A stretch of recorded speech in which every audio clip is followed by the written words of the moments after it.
All right. Thank you, Rob. It's always great to hear from our sponsors. And now we're back here for the Gardener's Corner. And I have our last special guest for this segment. And I'm here with Dr. Matthew Vann, the NC State Tobacco Specialist. So thank you, Matthew, for being here with us today. Hey, Michaela, always great to be with county agents, and I certainly want to welcome you into a new area of production. We're happy to have you on the tobacco team and look forward to working with you, into the future. Well, thank you very much. I really appreciate it. So we'll just go ahead and get right down into it. You mentioned earlier that you have some things that you want growers to think about getting ready to start getting in the greenhouse and getting seed sowed. So what are some things that they need to start doing to get ready for production this year? Yep. So, again, we're kind of staring down the barrel of Valentine's Day. And I always, most people probably look at Valentine's Day as a really nice time to go out and treat your significant other to a special day. And I typically think about it as the start of tobacco season, right or wrong. So don't tell my wife I said that. But with that, again, my mind is starting to kind of leave our production meetings and orient towards the greenhouse season. And the first thing that I really think about in terms of starting, I guess the foundation of a successful greenhouse season is to have a source water sample. And again, I remind growers that just as I would not want to grow a crop of tobacco in a field setting without a soil sample, I wouldn't want to grow a greenhouse, start my transplants without a good source water sample. So I'll remind growers that, this is one of the cheapest investments they can make. We think about the agronomic division, it's $5 and they get a world of information and recommendations from that $5 investment. But we remind growers that if you're taking a source water sample, turn the tap on, whatever that source may be, and let that tap run for, 10 or 20 minutes just to flush the line out. I have seen situations where growers did not allow lines to run sufficiently, and we saw an increase in, bicarbonate concentrations. I've had other situations where I'm guessing there was some kind of galvanized pipe that was transporting water, and we saw these big increases in heavy metal content, specifically zinc. But lo and behold, we go back and resample, and again, let those lines flush.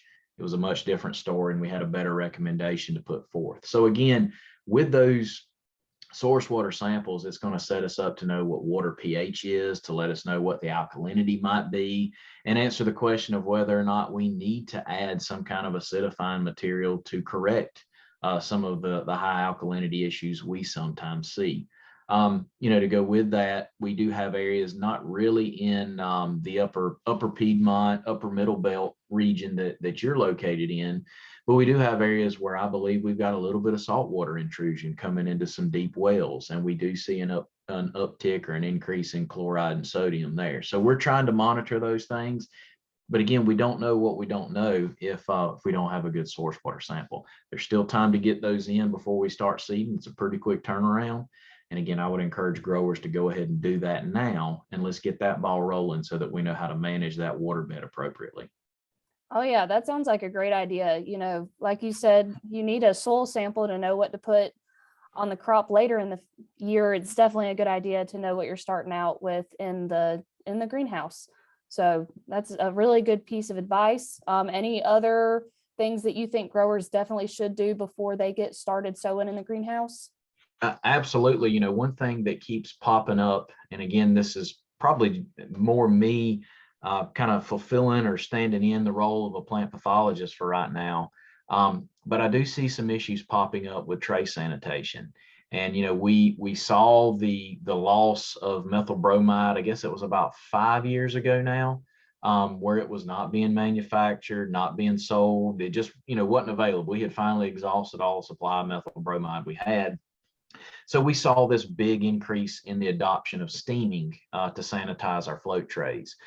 Again, since we've seen some of these changes, we've seen growers that have jumped on the bandwagon to get the steaming done and to do it, and they're doing it the right way. They're following our recommendations, but we still see some that aren't steaming trays. And again, I say that we need to be steaming trays. It's going to be our first line of defense against some of these what I call residual pathogens, such as Pythium, that may be contained within some of our older trays. So again, if a grower has not steamed their trays coming out of last production season, you still got time.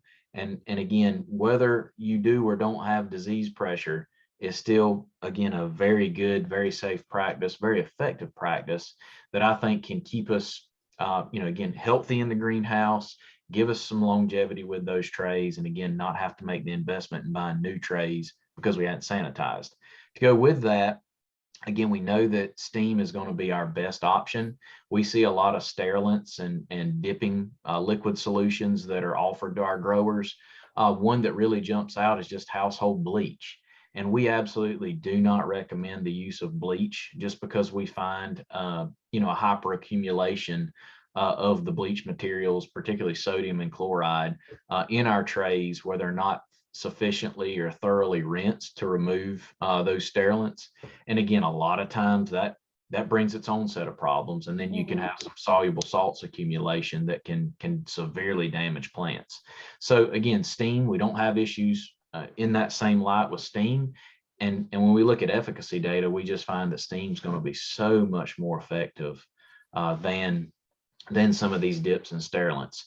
So, a reminder, we're looking at 176 degrees for, I think, 30 minutes is going to be the standard recommendation there. And we also want to remind growers, you don't really want to go much beyond that 176 because you do have the potential to shrink those styrofoam trays. So there is a fine line, but we do see that 176 for 30 minutes is sufficient. Well, great. And like you said, even if growers are not seeing those diseases, that means that they should just be that much more wanting to clean those trays so that they don't see those diseases coming up. Absolutely. If you think about our disease management programs in a greenhouse, again, tray sanitation is the first step. We are very limited on the, I would say, disease controlling chemicals or the cleanup chemicals that we have access to that are approved for application in a greenhouse. So we want to, again, if we can keep the greenhouse clean and we don't have to explore those options, we're going to be all the better for it. So again, first line of defense, let's use the tray sanitation practices of steaming. And then certainly, I would say, look, you get your tobacco transplanted, let's take those trays, let's pressure wash them, get the media and plant debris off of them and steam them then and put them in a good, clean environment, and let's move on.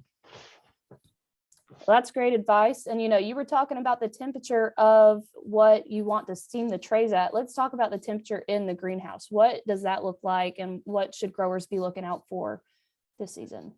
That was a really nice, that was a really nice segue. Thank you. So with the greenhouse temperature management, again, we've got our trays floated. I always think about temperature management as being one of the most critical pieces, if not the most critical piece, right after we seed. Our standard recommendation is going to be a minimum of 68 degrees Fahrenheit and then a maximum daytime temperature of 86 degrees Fahrenheit. And I remind growers, we need that fluctuation between 68 and 86 to try to, again, let the seed know that it's time to go ahead and germinate. Let's start growing. Let's start doing our thing. We don't want to maintain a constant temperature, be it, let's just say 75 degrees. We don't want to try to keep the greenhouse at a constant temperature because that is really not good for tobacco seed germination. So again, 68 minimum at night, 86 maximum. And we can maintain that profile and that fluctuation, in my mind, for really about the first 2 weeks, after we seed. Once we get our maximum plant stand, once we, really achieve the maximum germination we're going to get. And again, my rule of thumb is we should have that in place by, let's say, 2 weeks after we seed. We can drop that minimum temperature back down to about, maybe 55 degrees. And we know that when we think about input costs this year and just the price of LP gas and what that may be, and us really watching that bottom line, throttling that greenhouse temperature down and knowing that we're just going to use less gas to achieve a 55 degree greenhouse versus a 65 plus degree greenhouse, there's going to be a cost savings there. But again, if we do that, let's not do it until we do get that maximum plant stand, because we need that 6886 to promote maximum germination. And then from that point, we're just looking at plant growth in and of itself. So again, lowering the greenhouse temperature is not going to have a major impact to plant growth as a whole. But again, just monitoring the greenhouse temperature to keep it within that range is what we really need to do. Well, and you mentioned saving money this year, which a lot of growers are going to be very interested in. And I want to talk about that. But before we get there, the next big thing for greenhouses is probably going to be the fertility in there. So what do growers need to pay attention to? So we have pretty standard greenhouse fertilizer programs, and we're using greenhouse fertilizers that were by and large formulated a long time ago for tobacco seedlings. So, we want to stick to those tried and true products that are available, and there's a world of them out there. There's a number that growers have access to. But what I want to remind growers to do is that I don't want to see us putting our first application of fertilizer in the float water until about 7 to 10 days after we seed.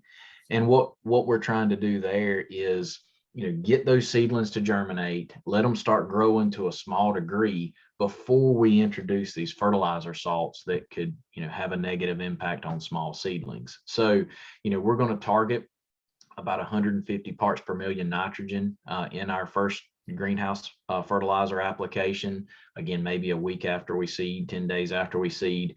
Then we come back about 4 weeks later and add the remaining 100 or so parts per million nitrogen. And again, all the other nutrients in that NPK blend are going to be at an appropriate level when we target those rates. But again, our whole plan with that split application and kind of spoon feeding the seedlings is soluble salt mitigation. And I think that's a best practice, a best line of defense. And again, really just our best thing to do as we start to think about fertility. There's other, water soluble products. There's other, things that can be promoted to be put in the float water. But I would just say to our growers, this is not a year where we need to be out in left field or right field chasing certain inputs that aren't tested or that we've not really used before, or that certainly aren't recommended by cooperative extension. We stick to our base fertilizer programs. We'll grow plants that are just fine, and we'll be field ready in about 60 days.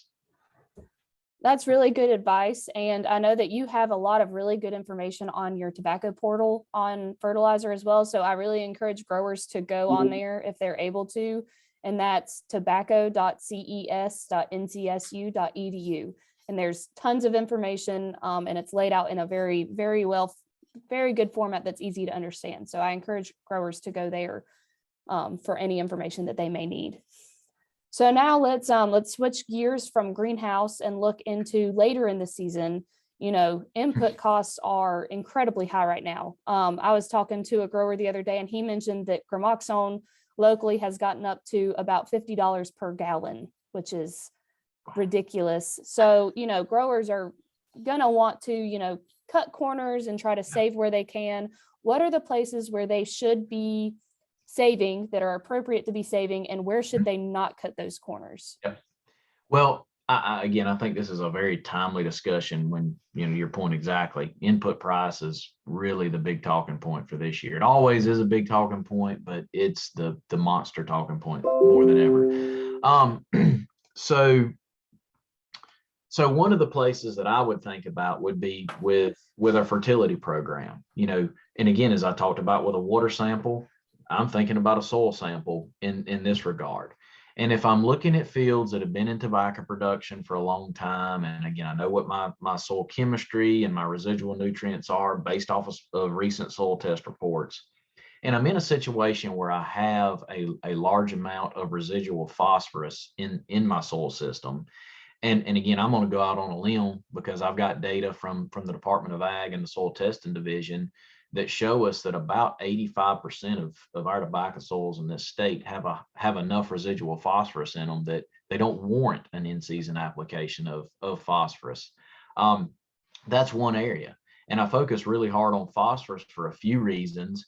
But again, to go back to the specific topic here, it's usually the number one priced, nutrient input when you compare a wide range of nutrient input products. So again, a grower could skip the phosphorus where a soil test says they don't need it. Skip it or greatly reduce it. I typically think with a lot of our NPK tobacco fertilizers, again, that are blended for tobacco, with the rates that we commonly use and the rates I talk about with growers, we're often putting out as much as 40 or more pounds of P2O5 per acre. And again, our crop doesn't need but about 15 at best. And in a lot of cases, that in-season application is just not really giving us much of anything. So again, that's not an across-the-board statement. We need to know what our soil conditions are and what fits that message. But again, I think that's one place. Another place that I look at is in terms of labor savings from an agronomic standpoint is really having a good aggressive herbicide program for weed control. And I know maybe at first glance that doesn't make sense. You're spending more money potentially on a herbicide input, but I think at the end of the day, if it means that I'm sending a labor crew into the field, less times to physically pull weeds, up out of the ground, or maybe even not having to hand weed at all, I think that that's where a cost savings can be found. And looking at some of our numbers and recent herbicide prices and certainly labor prices now, we can plug in, a lay-by herbicide, and the cost of that lay-by herbicide is just about as much as, what it would be to go out and hand weed tobacco, based off some of the research data that we have. So again, it's almost a one-to-one transition. We plug in, a more aggressive herbicide program, and it again may shave out, may completely eliminate in some cases the need to go address weed escapes again with labor. So again, those are the two kind of pieces that I have focused on specifically. But I also might put one other plug in, and as growers are thinking about variety selection, that's a big point, for this time of year, as we'll be seeding greenhouses in a few weeks. Looking at some of the newer varieties that have come out, from NC State, from some of our private breeders, there's a world of really good genetics out there specifically focused on disease management. And if there's the possibility that a grower is looking at a field that has let's just say a really bad problem with black shank, there's a handful of really good high yielding varieties that have some of the best black shank resistance we've ever seen. So instead of dumping multiple fungicide applications onto a variety in that field setting that has lower genetic resistance, maybe they choose one of these highly resistant varieties and pair it with one fungicide application instead of 3. And to me, that's got to inherently be a massive cost savings. And certainly from a sustainability standpoint, it's going to be very appealing. So there's ways to kind of plug some of these things and shift them around. It's going to take a little bit of thought, but I think the answers are right there in front of us. And that's been our message at county meetings all winter. All right, great. Well, we are running short on time here. So I'm just going to ask you, do you have any final thoughts or statements that you'd like to make for the growers as they're coming up on the season? So my final comment would be this. I think that 2022 is going to be one of the strangest years we've ever had. And I just hope that Mother Nature cooperates with us and that the issues we deal with are input costs and maybe political things. But I hope we have a great growing season. When things come up and if you have questions, I always say reach out to your local extension agent and let us help you in any way that we can. So that would be my final parting message to the listeners. Well, thank you for that plug for me, because I definitely do want to get out on some farms. I want growers to get me out of this office as much as possible this coming growing season. And so if any growers do have any issues that they see in the field, or if they just want me to come out for a visit, please give me a call here at the Person County Extension office. And that number is 336-599-1195. Well, Matthew, thank you very much for being on with me today. I know that the growers will appreciate it. And thank you everybody for tuning in today. And I'm going to give it right back to Rob. And thank you again. Thank you, Michaela.